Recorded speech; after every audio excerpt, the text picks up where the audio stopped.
long is this boy? 10 pages? Oh my god. Oh no, this is going to be long, you guys.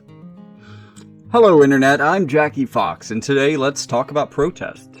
So, many of the people who are trying to make the point that this is a fake protest have pointed out that applying pressure to the Canadian government in the way that the protesters are now doing, or were doing, doesn't actually make sense for their stated goals. And I see what they're saying here for, like, the broad majority of the protesters who are just kind of against the restrictions in general, because those things are coming from the provinces, so going after the federal government just doesn't make sense. On the other hand, the federal government is only one party to the two parties that operate this border. This is both a Canadian and American border, which means that you can't just apply pressure to the Canadian government. You're going to have to get the U.S. government to change. Means that you can't just apply pressure to the Canadian government. You're going to have to get the U.S. government to change their mandate as well. And to this point, I think that blocking the Ambassador Bridge is actually the perfect, well, maybe not the perfect. There are certainly other ways of doing this, and I'm sure if we put some time into it, we could come up with a better strategy than the truckers. But what they did was very effective. Because, and let's get into the economics of what makes it effective. So they were being charged a $50 a day fine per vehicle, which is not a lot. On the other hand, they also had to idle their vehicles at all times because of how cold it was, so that's maybe another $50 in gas. Let's say that it takes a minimum of 16 vehicles to block a large bridge, so that's $1,600 a day. What are you getting for that $1,600?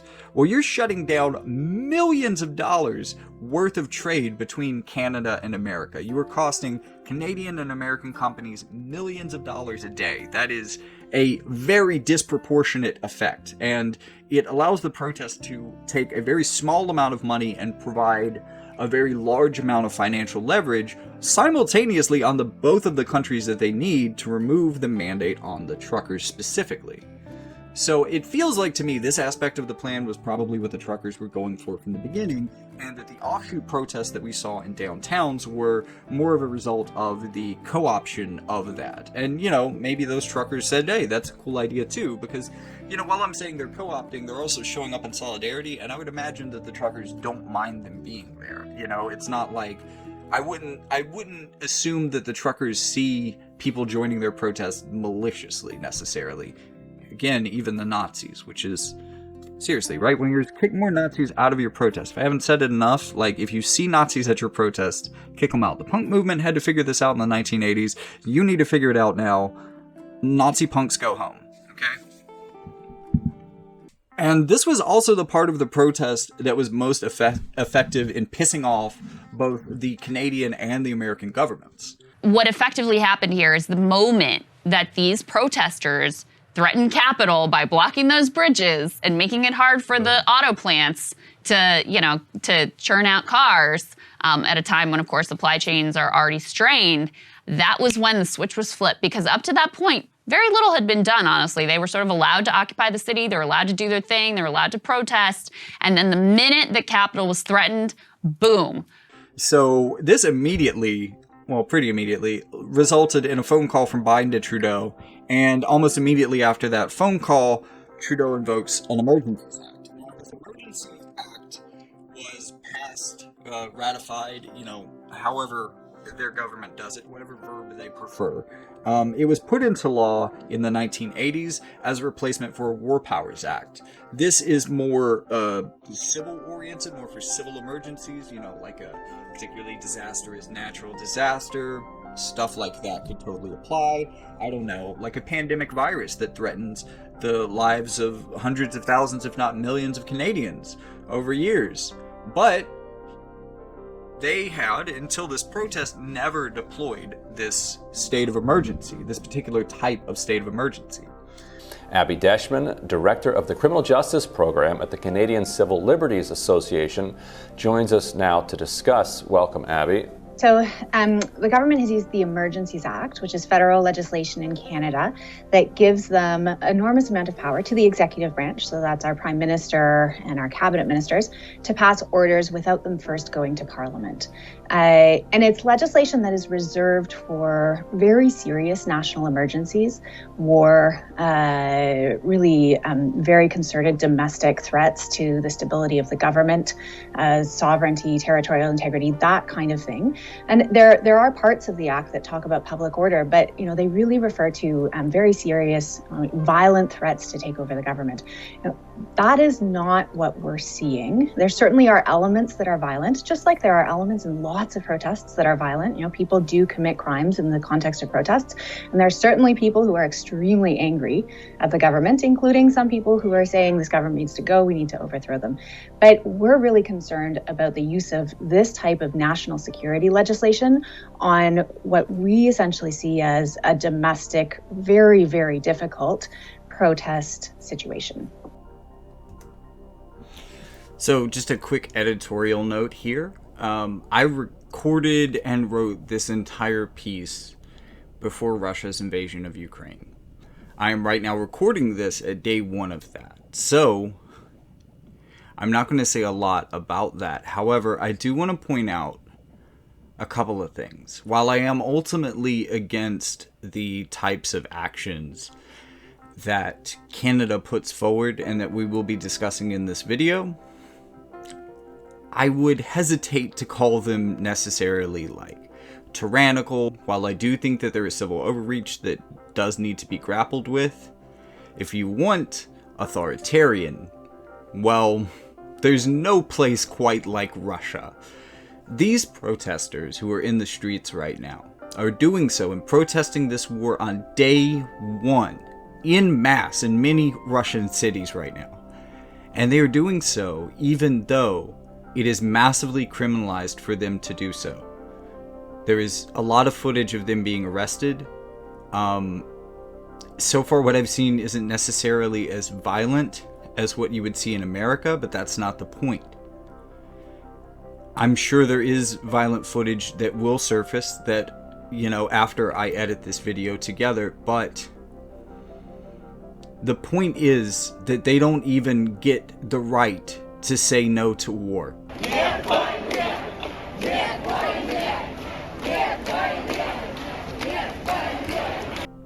The people have no say in the matter. This is not a democracy. This is not a functioning country in the way that I would consider one, because there is an absolute disregard for the people's will here.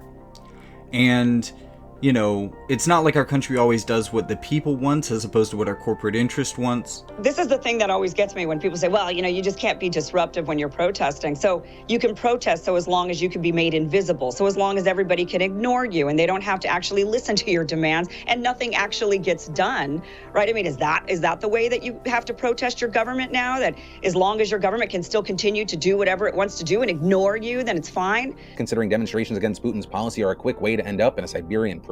So to all of those Russians, you are BAMFs for standing up to that fucking monster. But we do at least have the right to say no more war in the streets. We do have the right to protest and dissent. And to a certain degree, so does Canada, It's not like they outlawed protest the first day of the convoy. It was weeks before they actually intervened with these emergency measures. So, just keep that in mind as a way of framing, how bad this is or how bad this type of issue can be.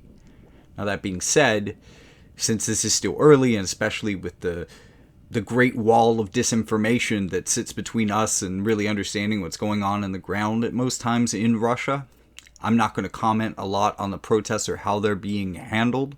But this much is completely obvious already and should be apparent through the footage. I don't think it's dictatorial. I do think that's a little bit too far. This is legislation that was passed by our parliament. The legislature does have a say to ratify, what the government has done afterwards, but they are very serious emergency powers. This is why, we've filed a court case, because we don't think that the legislative threshold has been met. But I do think it's a bit of a stretch to say that, it's dictatorial. So, over the weekend, the new police chief flexed his muscles and deployed pepper spray and stun grenades on the protesters. According to the Guardian, police with rifles reportedly approached protesters and smashed truck windows. Here you can see the police beating a truck driver while he's on the ground, repeatedly kicking the man. Footage from a longer clip shows the man exiting his truck in surrender before the police beat him. But despite the crackdown, protests in support of the Freedom Convoy erupted across Canada. Tens of thousands marched in Calgary, Toronto, and here's one that took place in Quebec. It was very troubling, Crystal. We saw reports also that they banned the media from coming in. They actually put out official statements from the Ottawa police saying, media, you're not allowed within, this area, keeping them out. Some of the footage here was troubling. They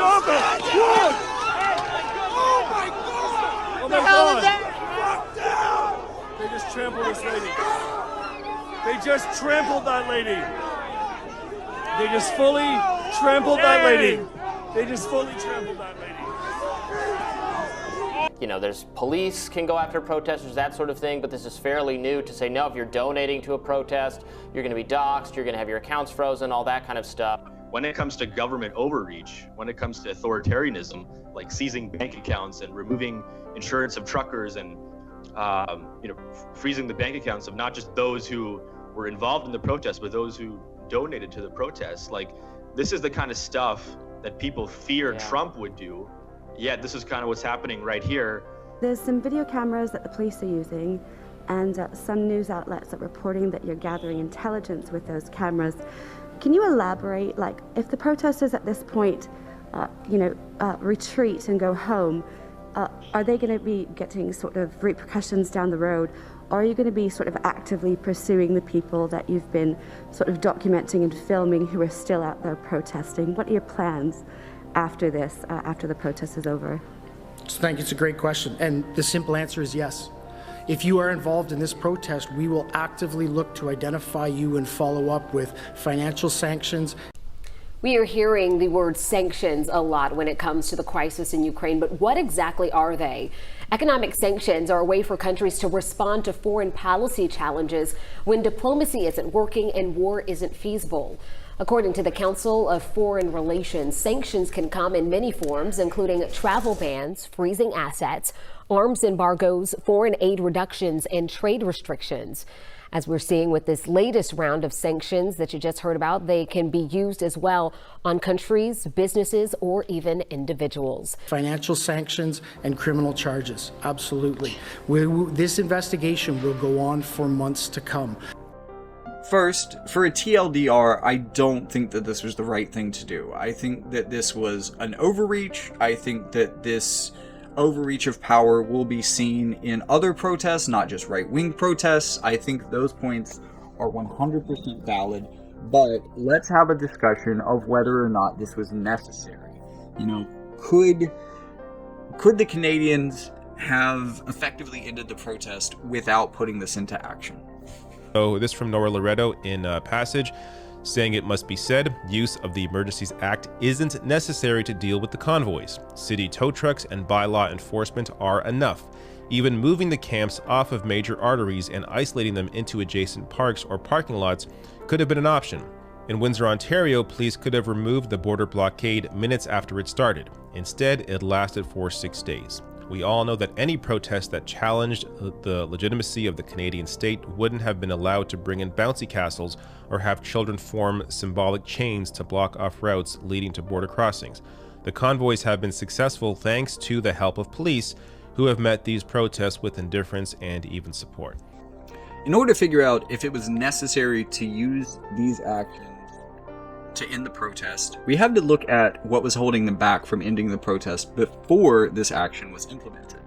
And that was essentially a combination of two things. To give you an idea as to why this convoy has not been dealt with the current powers that the government and law enforcement have, Here you have the Coutts Police, this is in Alberta, greets and hugs truckers who have blocked the US-Canada border for 18 consecutive days. And I'm laughing because this is so absolutely ridiculous. Here is a quick clip of this.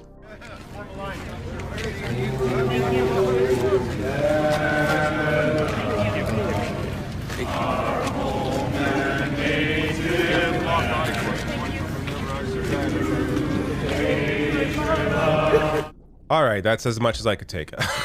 You hear in the background the national anthem.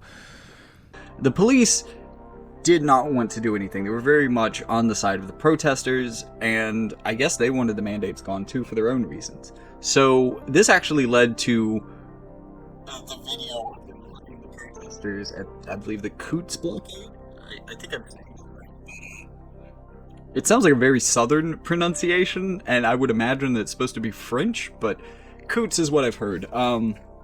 And, you know, that general attitude was pretty common among the police in the way that they regarded them before the Emergency Powers Act declaration. You also had a similar problem with tow truck operators. The tow truck operators just didn't want to tow these people. They just refused to do it. But what they ended up doing was using the Emergency Powers Declaration to remove... Last week, the Ottawa police chief resigned after more than 3 weeks of demonstrations. The police chief had faced criticism for not being tough enough on the truckers. And under new supervision, we saw scenes like this. Now, I'm not necessarily going to say that this is as violent as the crackdown on Indigenous protests that we had previously seen in Canada, and they were occupying their own fucking land. But at the same time, just watch the police work this guy's ribs over for a second. And tell me that you don't feel upset. Tell me that this is justified and tell me that this is right. A very tired, middle of the night editor Jackie here with you. Originally, I wrote this next part to look at one of David Dole's takes on the protest. But then I saw a later video of him talking about the Emergencies Act.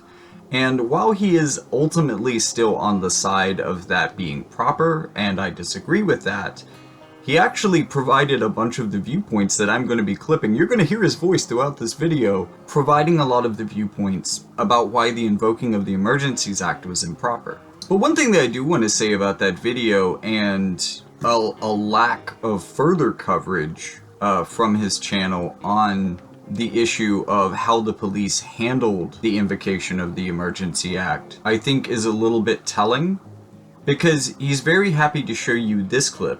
Here's a video, this is posted by Nahid Dasani.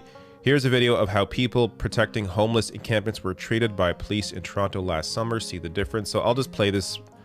If you want a full video on this, I covered over the summer. I'll link to below the video on YouTube. But just, you know, here they are tearing down homeless tents. Again, you haven't seen anywhere near this kind of enforcement when it comes to any of the convoy blockades.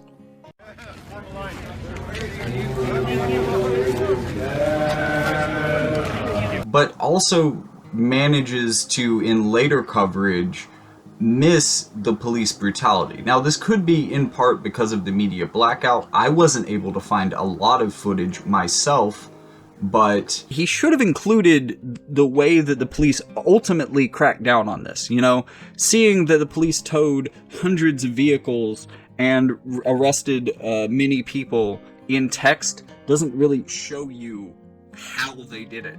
And I think that the how is important. I would like to know your opinion. After hearing so much about this, I would like to know your opinion about how the police handled these people. Because I've really only seen you talk about it through headlines. After 3 weeks of these occupiers harassing residents of downtown Ottawa, harassing them as they're on the street on the way to the grocery store, constant harassment in terms of the horns honking all day, all night. I played a clip of that in a previous video in my coverage of this. Just this constant ongoing harassment not being dealt with by the Ottawa police until the use of this Emergencies Act. Also, I do want to say, I guess the reason that I kind of dismissed your concerns about the militant groups within the protest is because, honestly, I have seen more guns and munitions and body armor at a left-wing protest that was around 100 people. So for this many guns to happen to be at a protest of thousands of people, especially right-wing oriented people, I mean, look, this could just be me as an American. The right wing in America and what they get up to is totally different, I'm sure, than what you're used to in Canada. I guess I just wasn't very impressed by you making an argument that they seized like 5 rifles. And, you know, to be honest, given the situation that we were facing at that protest, we had there were law enforcement agencies that I've never heard of. There were law enforcement agencies from all over the state there. I mean, this was a left-wing protest. I mean, you know, like a lot of left-wing protests, as you point out, we got swarmed by the police and by some kind of right-wing militia groups every once in a while that they seemed like they were probably packing heat. They rolled by in, you know, big trucks that were 4 people deep.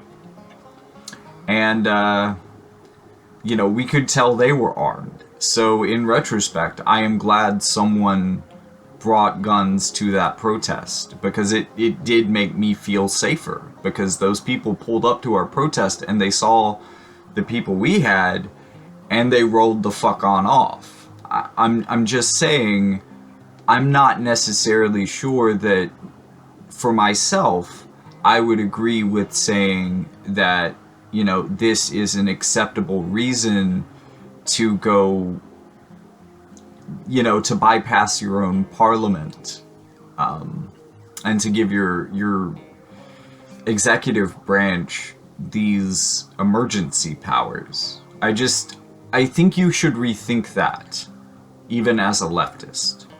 Because, you know, what we're ultimately talking about here, the type of crackdown that this Emergencies Act represents, this represents capitalism's reaction to a protest that interferes with its function. And a lot of the most effective concepts for left-wing protests, especially anti-capitalist protests, happen to do that. That is why this precedent is important. And I feel like you're discounting that. Either that, or you have a very milquetoast idea of what a proper anti-capitalist protest should be. I'm just saying. Think about it. I also think that it's important to talk about the financial aspects of this, because it seems like the rules that they were using within this act to seize their money and to freeze their bank accounts was kind of a section that was supposed to be used to stop people from financing terrorism. And I don't know if you've picked up on this, but I have had a number of videos lately about how pieces of legislation put into combat terrorism often end up being used domestically against things like protests, even peaceful protests. Now, I'm sure they were really annoying. If I lived in downtown Ottawa, I didn't really know that there were that many people that lived in downtown Ottawa. I was just imagining, you know, it mainly being businesses and skyscrapers around it, like a big city here. I guess a lot of people live there, and they were really annoyed with them honking their horns at all times a day. The dance party, that was probably pretty loud. We did things like that in Occupy. We never did it late at night because, you know, we would get hit with noise violations after certain times of day. And I think that stuff like that is fair. You know, if you have protesters blowing their horns at all hours within the streets, I think it's perfectly within the law's place to issue them noise violations, to fine the living shit out of them until they stop. And this is my point. There are tools within the police's power to crack down on the illegal things that they are doing. Blocking the road is illegal. I'm pretty sure. I mean, I know it is because they were issuing them fines. They could have ramped up those fines a bit because, you know, again, it was pretty cheap for the amount of havoc that they could have ramped up those fines, perhaps. You know, they could have started giving them noise violation fines. They could have done a lot of things instead of this. They could have done a lot of things instead of freezing their bank accounts. They could have done a lot of things instead of stealing money through the Canadian equivalent of civil asset forfeiture. They could have done a lot of things but they did this. I feel that they have the right to protest. I feel that anyone has the right to protest, even if they're protesting something really stupid, even if they're protesting something I don't agree with, as long as they are not breaking laws. And even if they are in many cases, it's a part of protest. Arrest them for the thing that they did wrong, but don't try to make protest itself illegal.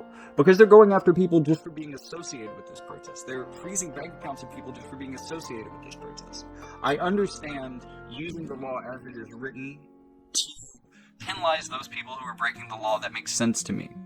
But when you're accusing people of something as fucking ludicrous as conspiracy to commit mischief, you really, really need to be a little bit more questioning of your government. Like, maybe I just don't understand what mischief means. Maybe I don't understand why mischief could be criminalized. You know, there seem to be a lot of valid reasons to criminalize these people that are nonviolent. Again, noise complaints, blocking streets. There's all sorts of fines you could levy against them without freezing their money, without charging them with such bullshit charges. Like, make it make sense. Because it doesn't. And I know that Canada doesn't have the same history of supporting free protests that we do. But I think we as the public need to be better about looking at these things critically. And one of the issues that I faced in trying to report on this was that a lot of the live footage that I was able to get was coming from rebel media, which is being described as the OAN of Canada. And that's mainly because, you know, other than one comedian. Without further ado, here is the latest, greatest hit. To stand up for our freedoms, show the government that freedom matters. We're not just gonna give in to tyranny. We see what they're doing. We see our eyes are open. Yeah, it's pretty obvious what they're doing. I think everyone can see it.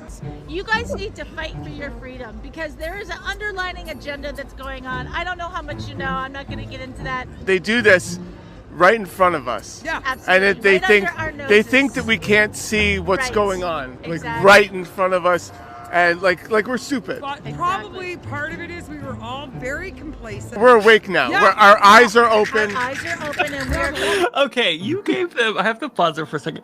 You gave them so many opportunities and it just went right over there. And I don't expect him to show me the truth. I expect him to make me laugh at these people. I didn't see anybody on the left who was really covering this live. And it's live footage, I think, that is so important in describing the character of a protest if you can't make it yourself. Because these are diverse things that draw diverse crowds of people with diverse interests.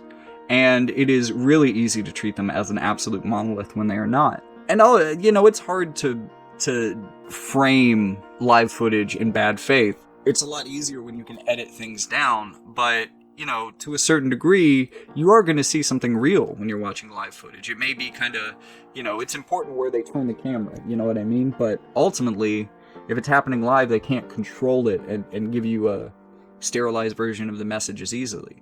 And really, I think it would have been a lot better off for us. It would have been a lot healthier in our information ecosystem if we had had more left-wing people on the ground there. Like Andrew Callahan, I don't know why you're still in this country. Why have you not posted something on the truckers yet? This seems like your jam. And since it seems like it's going to be imported to the United States, let's not make the same mistake that Canada did. Let's actually show up to these protests and document them from, if not a left-wing perspective, a more neutral perspective, because people need to see that if they're actually going to determine the truth about these things. And, whether or not you agree with them isn't always the point. The point is you have to be sure that you aren't being sold a narrative about why things such as this, the Emergency Act and everything that came with it, the beat. Look, I understand that leftists get beat like this or worse. I have shown it on my many times, but I don't like it when it happens to anybody. I think that this should be the standard for how police treat protesters, left wing and right. And, man, how do I end this video? I guess by showing you directly, kind of the damage of sniping and why it's important the language that we use to describe people, why it's important that language be accurate. Because you can justify a lot when you believe a monolithic stereotype. So I leave the ending to David. This from Carter, Lee Carter, saying one of history's biggest lessons for the left. The capitalist state doesn't suppress fascists often. So when it happens, effing let it happen. Don't jump in on the side of the fascists. That, quote, first Hitler, then our turn shit has never worked. Quote, but if they can do it to them, they can do it to us, end quote. They're always going to do it to us, whether they can do it to fascists or not. Just be grateful to get a break from it for a minute. So he makes a good point.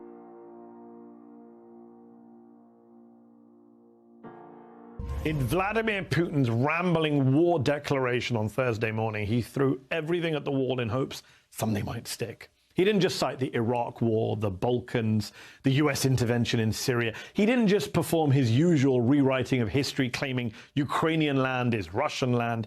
He also said this, and I quote, "We will seek to demilitarize and denazify Ukraine." Later, he addressed Ukrainian soldiers directly, saying, quote, "Your fathers, grandfathers, and great-grandfathers did not fight the Nazi occupiers and did not defend our common motherland to allow today's neo-Nazis to seize power in Ukraine." All of which seems awfully weird since Ukraine is not a Nazi country. Now, if you want to argue whether or not these are fascists, whatever, that's beside the point here. We're talking about the state finally cracking down on these occupations that have been destroying the lives of people that live in these areas.